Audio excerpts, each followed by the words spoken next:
Okay, everyone, I think we're going to go ahead and get started. We are just waiting for Councilmember Reynoso, and as soon as he gets here, we will slot him in. I'm Becky. I'm with Common Cause New York for press that is on the call. If you have any questions, please drop it in the chat, and we will get to them at the very end. For now, I'm going to kick it over to Susan Lerner, the Executive Director of Common Cause New York. Take it away, Susan.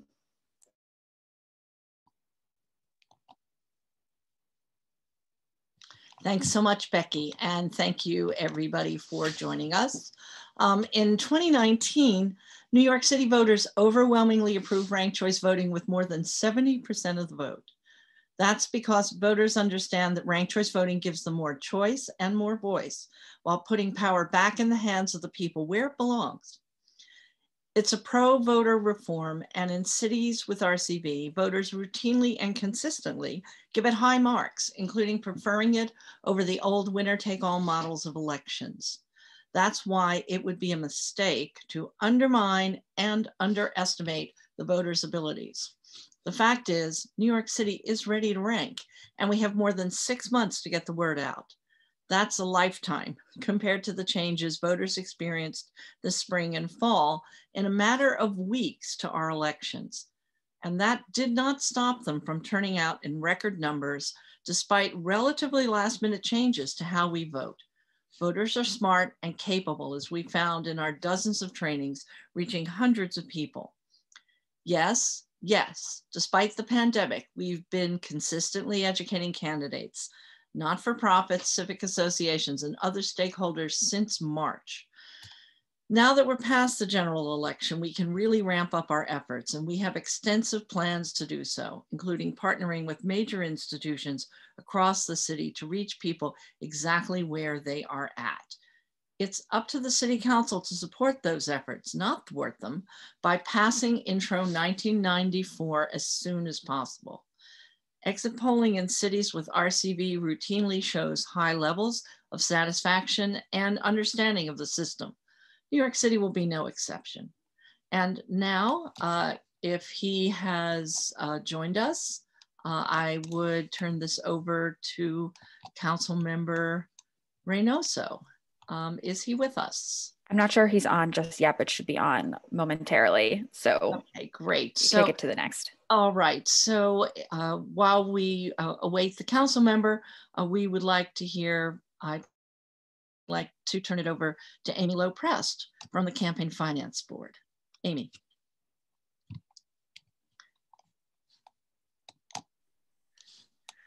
Thank you, Susan, for holding this press conference about this important issue.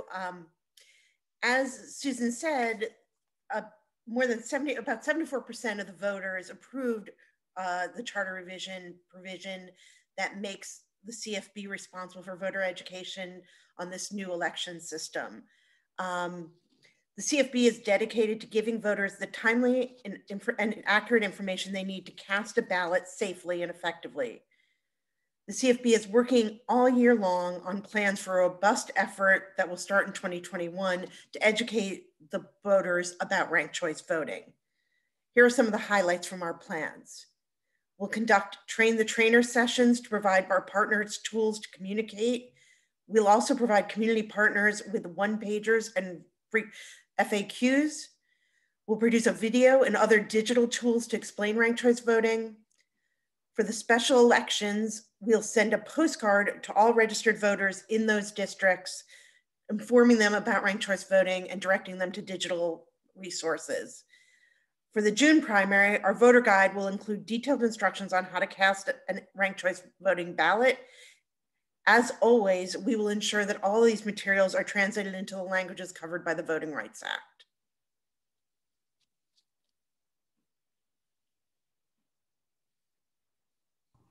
Susan, you're on mute. Yeah, thanks, Amy, for that update. And now I'm going to turn it over to Sean Dugar, the Education Program Director for Rank the Vote NYC. Sean. Thank you, Susan. Hi, I'm Sean Dugar. I'm the Director of Education and Outreach for Rank the Vote New York City. I come from Oakland, California, home of ranked choice voting champions Congresswoman Barbara Lee and the late Ron Dellums.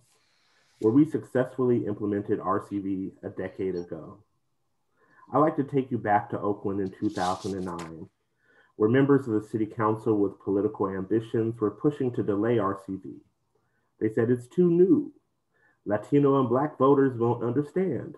Sound familiar? It was then Mayor Ron Dellums who threatened to use his first and only tie-breaking vote on the City Council to implement RCV, saying the public has spoken and it should move forward. As someone who has spent over a decade and a half working for the NAACP on issues of justice, equality, and against attacks on voting rights, I am very suspicious anytime someone suggests that Black and brown people are supposedly unsuited or unable to understand something that white people can. It's not only insulting, but untrue. Voters understand perfectly how to rank their preferences regardless of race. A 2019 peer-reviewed study published in Social Science Quarterly analyzed survey data from 5 Bay Area cities: Berkeley, Oakland, San Leandro, and San Francisco, and the comparable non-RCV cities of Alameda, Richmond, Stockton, Anaheim, Santa Ana, and San Jose, California, to examine whether there are racial disparities in voter understanding. In terms of understanding voting instructions for RCV, there were no differences between whites and people of color. There were no differences in RCV cities of how whites, African Americans, and Latinx respondents reported understanding the system. And the exit polling shows that voters in RCV cities are satisfied with the experience. In 2004, San Francisco State University, an exit study found that after RCV was first implemented, 87% of voters said they understood the system well. 61% said they preferred RCV to the old system, and 69% said they knew how to rank candidates even before coming to vote. Our experience in the Bay Area shows that RCV has advantaged more candidates of color to run for office without worrying about this spoiler effect. It provides voters with more candidates who reflect the true diversity of our communities, and encourage more candidates to campaign beyond their base and compete in outreach to Black voters for their first, second, and third choices. Unequivocally, can't speak this morning. Unequivocally, RCV provides voters with more choice and more voice, and that most certainly includes Black voters. All this underscores the importance of aggressive civic education, which is why Rank the Vote New York City has been conducting dozens of trainings since March to over 200 individuals. We plan to ramp up our efforts now that the general election is over, partnering with large and small civic institutions to reach communities in a variety of languages and locations. And we strongly encourage the City Council to pass Councilmember Ampry Samuel's bill ASAP. However, RCV education must include all hands on deck. This means the City Council, BOE, CFB, candidates, and community organizations working together to make sure every voter is reached. It's on all of us to make sure voters are up to speed on RCV. And there's no question in my mind that we can get it done. Thank you. Susan, you're on mute.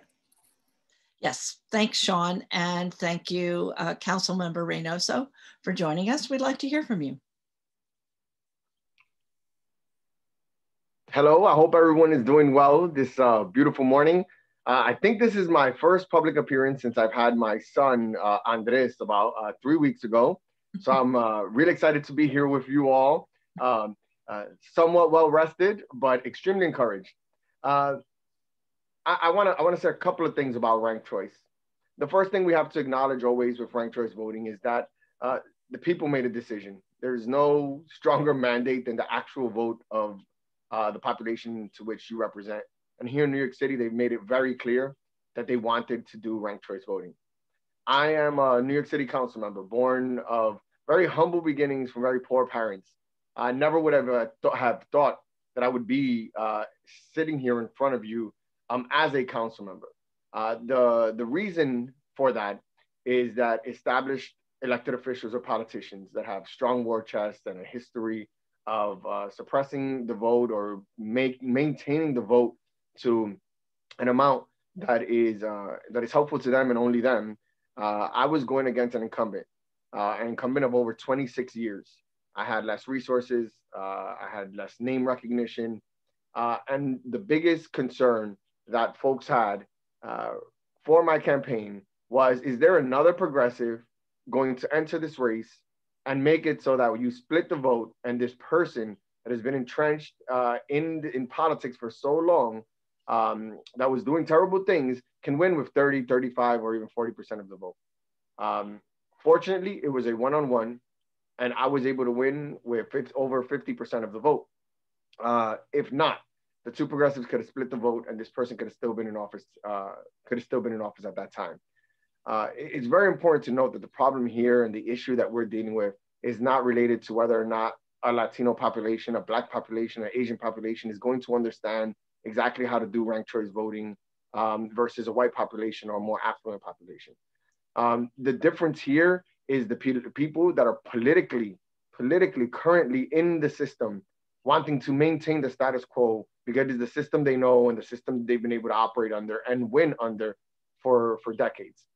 The change here, the difference here is that during a time when over 250 candidates are running for city council, a big portion of that, because they know they're not stepping on toes or being asked to wait their turn, they're being encouraged to run because the vote will not be split. Two progressive candidates or two moderate or conservative candidates can run without having to worry about hurting someone else that is close to their brand or that is cut from their same cloth. Now, because of ranked choice voting, people will make their decision, and the person that gets over 50%, which means that they would have been voted in by a majority of the people in their district, that they can win. So again, I think the issue that we're having today, or the conversation that we're having, which it shouldn't be a conversation. The vote happened, and elections have consequences, and this vote has consequences, and we should be following through and doing everything we can to be supportive of ranked choice voting. But the difference is those that are in power versus those that are looking to gain influence and get into the system. Not Black, white, Latino, Asian. It is straightforward, the establishment versus the non-establishment. The last thing that I would say is I think that there's a misconception that New York City voters are not intelligent enough, specifically Black and brown voters are not intelligent enough to figure out how to do ranked choice voting. And I take offense to that. I think that folks know who they're voting for and how they're voting for, and are very dedicated to figuring out exactly how to do that in an appropriate way. With the amount of candidates running in the city, the amount of money that's going to be infused into campaigns specifically to educate voters so that they can get their first, second, or third place votes is going to be second to none. I think a lot of the burden of educating voters, and not the burden, the responsibility of educating voters, falls on candidates. It is my job to make sure that the people that want to vote for me know exactly how to do that. And the people that might want me to be second place or third place know how to do that as well. So I believe that there are going to be many not-for-profits and a lot of organizations that are going to be doing this work to educate the voters. But I think candidates, it is in their best interest to educate voters as well. So I feel very confident that it's going to be a success. And again, I will not want to undo the will of the voters. I want to make sure that we respect that. But I want to thank everyone that's on this call and that's on this presser, and make sure that we know that we're not fighting here. It's not us versus them when it comes to race or ethnicity or even poverty. It's us versus them when it comes to people who know how to use the system and want to continue to use it to their advantage versus people that are trying to come up and try to figure this out. So again, thank you for having me and good luck. Thank you, council member, and congratulations on the birth of your son. Thank you so much. Exciting news. And actually picking up on your comments, that's one of the reasons why A lot of the trainings that Rank the Vote NYC has done since March are candidate trainings and trainings for campaign staff, as well as our organizational partners. And now we'd like to open it up to questions from the press.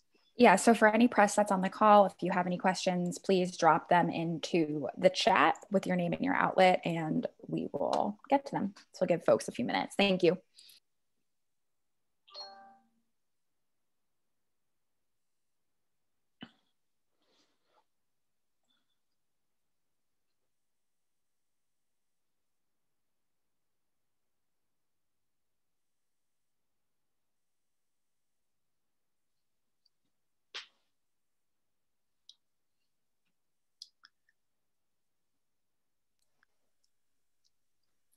Okay, let's give folks a minute, but then I think we may have answered questions and people know how to reach me, and it can field some responses if something comes up after the fact.